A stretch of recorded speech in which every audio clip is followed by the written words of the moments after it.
इयत्ता 8वीं के मेरे प्रिय छात्रों, आज हम आगे चलकर एक नया पाठ शुरू करने वाले हैं। उस पाठ का नाम है स्वराज्य मेरा जन्मसिद्ध अधिकार है और उसके लेखक हैं लोकमान्य तिलक। और प्रस्तुत पाठ में लोकमान्य तिलक ने स्वराज्य के अधिकार के प्रति यानी स्वराज्य के अधिकार को आत्मा की तरह अजर अमर बना बताया है। ये स्वराज्य कितना महत्वपूर्ण है और स्वराज्य के लिए क्या करना चाहिए, यहाँ लोकमान्य तिलक ने हमें राजनीति, धर्म, स्वशासन को विस्तृत रूप से उसका विवेचन किया है।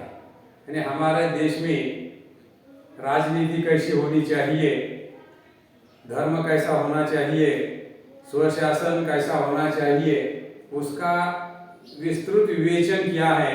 और प्रस्तुत पाठ से उन्होंने स्वराज्य के प्रति तिलक जी की अटूट प्रतिबद्धता उस विचार से नजर आती है। आपको मालूम है कि एक सिंह गर्जना करने वाले लोकमान्य तिलक और उन्होंने हमारे भारत देश के आज़ादी के लिए जो भी कार्य किया है वो कार्य कितना महान है और कितने लोगों को उन्होंने देश सेवा के कार्य में जुटा देने का प्रयास किया है। और ये प्रयास करते समय उन्होंने अपने देश को देश की स्वराज्य को उन्होंने आत्मा कहा है, उसे जिंदा रखने के लिए उन्होंने क्या कोशिश की है। उनकी सिंह गर्जना है, स्वराज्य मेरा जन्मसिद्ध अधिकार है और वह पाकर ही रहूंगा, ऐसा वे कहते हैं। और वे कहते हैं कि independence is my birth right, I shall have it. यानी जो भी विचार जो उनके हैं, ये विचार मराठी में कहते हैं स्वराज्य माझा जन्मसिद्ध हक्क आहे आणि तो मी मिळवणारच। ऐसी घोषणा करने वाले, ऐसी गर्जना करने वाले लोकमान्य बाल गंगाधर तिलक के आज़ादी के बारे में क्या विचार हैं, यानी स्वराज्य यानी स्वतंत्रता के बारे में क्या विचार हैं, वे यहाँ आपको बताते हैं। वे कहते हैं कि मैं यद्यपि शरीर से बूढ़ा किंतु उत्साह में जवान हूँ। वे कहते हैं मैं अगर शरीर से बूढ़ा हो चुका हूँ फिर भी मुझमें जो उत्साह है, उत्साह मतलब जोश, उत्साह यानी जोश जो है, ये जोश कैसा है, जवान है। चाहे मैं बूढ़ा हूं लेकिन उत्साह से जवान हूं। मैं युवा अवस्था में, युवा अवस्था मतलब तारुण्य अवस्था, जवानी के इस विशेष अधिकार को छोड़ना नहीं चाहता। वे कहते कि युवा अवस्था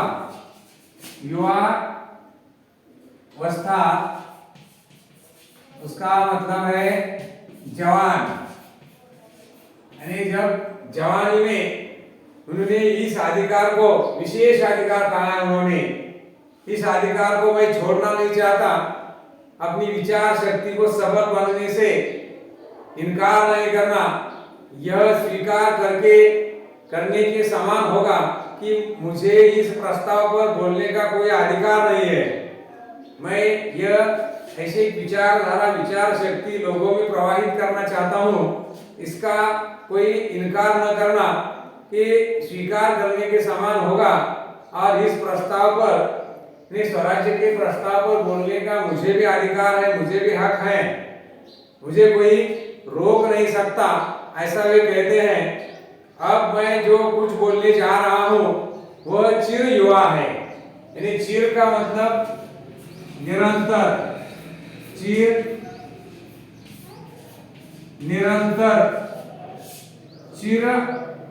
युवा है, जवान है। मेरे विचार, मैं जो बोलने जा रहा हूँ ये विचार चिर है। शरीर बूढ़ा जर्जर हो सकता है, अपना जो शरीर है बूढ़ा होता है, जर्जर हो सकता है और नष्ट भी हो जाता है। मनुष्य का शरीर है, बुढ़ापा आता है, मर जाता है, नष्ट होता है, परंतु आत्मा अमर है। उनका जो आत्मा है वो अमर रहता है। उसी प्रकार हमारी होम रूल गतिविधियों से भले ही सुस्ती दिखाई दे, उसके पीछे छिपी भावना अमर एवं अविनाशी है एवं अविनाशी है। वे कहते उसी प्रकार हमारा जो आंदोलन है, होम रूल गतिविधि जो है, होम रूल यानी उन्होंने एक ऐसी गतिविधि शुरू की थी, उसका नाम है home rule. Doctor Annie Besant और लोकमान्य बाल गंगाधर तिलक ने एक ऐसी गतिविधि शुरू की, होम रूल यानी होम मतलब घर का रूल, घर का कानून। घर का कानून हम घर में तैयार करेंगे, दूसरों ने हमारे घर में आकर कानून बनाने की जरूरत नहीं। ऐसे उनके तीखे विचार से प्रभावित हुई।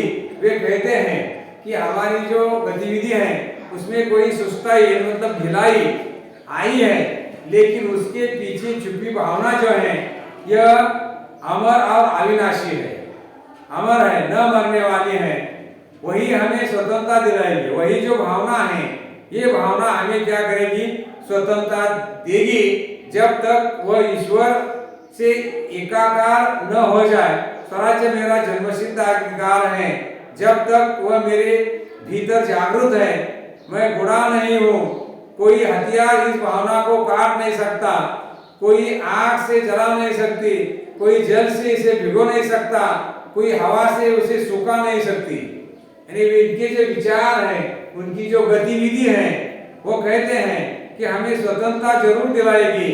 आत्मा ही परमात्मा और मन को तब शांति मिलेगी जब तक ईश्वर एकाकार न हो जाए। मेरा स्वराज्य मेरा जन्मसिद्ध अधिकार है, जब तक वह मेरे भीतर ऐसे विचार जागृत हैं, तब तक मैं बुरा नहीं हो जाऊंगा। कोई हथियार इस भावना को काट नहीं सकता। कोई हथियार जो है, ये जो मेरी गतिविधि है, मेरे विचार है, उसे काट नहीं सकता। कोई उसे आग नहीं लगा सकता, जला नहीं सकता, कोई उसे पानी से भिगो नहीं सकता, और कोई हवा का झोंका आए और उसे सुखा भी नहीं जा सकता। ऐसे तरोताजा और लोगों को जागरूक करने के लिए जो विचार यहाँ तिलक जी ने अपने सामने रखे हैं, इन विचारों के साथ वह स्वराज अपनाने की कोशिश करते हैं। मैं उससे भी आगे बढ़कर कहूंगा कि कोई सीआईडी पुलिस इसे पकड़ नहीं सकती। वे कहते हैं कि एशिया में हमारी जो संगठन है, गतिविधि है, इसे कोई सीआईडी पुलिस वाले भी पकड़ नहीं सकती। मैं इसी सिद्धांत की घोषणा पुलिस अधीक्षक जो मेरे सामने बैठे हैं के सामने भी करता हूँ, कलेक्टर के सामने भी। वे कहते हैं जो भी मेरे सामने यहाँ पुलिस अफसर बैठे हैं, उनके सामने भी मैं आजादी की यानी स्वराज्य की बात कर रहा हूँ, कलेक्टर के सामने बात कर रहा हूँ, और कलेक्टर भी मेरे सामने हैं।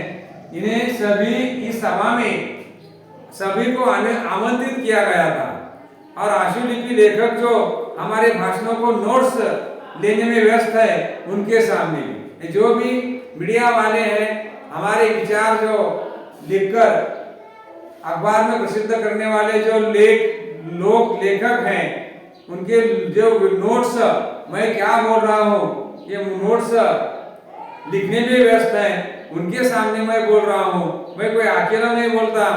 हम स्वशासन चाहते हैं।